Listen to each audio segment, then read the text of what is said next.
Connecticut's first school created specifically for LGBTQ+ students plans to open this fall in New Haven.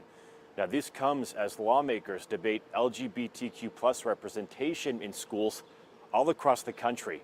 Fox 61's DeAndrea Turner sat down with the founder of Proud Academy to understand why a school like this is so important.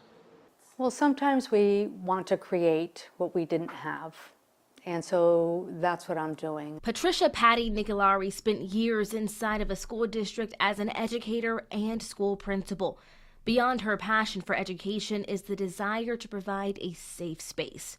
It's personal. Well, as a teacher in the 80s, as an in teacher, meaning not out about my sexual orientation, I knew how uncomfortable it felt for 15 years to have to pretend to be somebody else. So that began the process of me thinking, if I'm not feeling safe as the adult, I can't imagine how my students feel.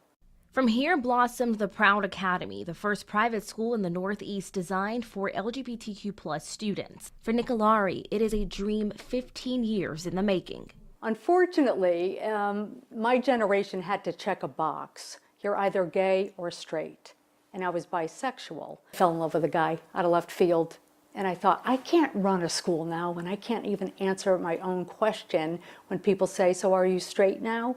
She credits Gen Z for their fierceness in making this dream become a reality. This generation actually helps us realize we don't need to check a box. Taryn Degnan was the first openly transgender student in his high school. He is advocating for a place like Proud for students like him. I feel like it's going to give them an extra feeling of security, like freedom to be themselves, freedom of self-expression. The school is set to open in September, accepting 27th and 8th grade students their first year. Nicolari says the home for Proud Academy is the Boys and Girls Club in Ansonia, the same town she grew up in the same town that embraced her when she came out in the 90s. So here I am at 65. I'm not retiring, I'm rewiring and opening Proud Academy. She says the need for a school like Proud Academy has never been greater.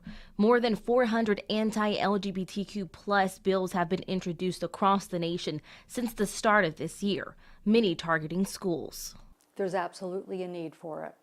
And you know, I always thought if we build it, will they come? Well, they are. A place for students to be proud of who they are while getting their education. DeAndrea Turner, Fox 61.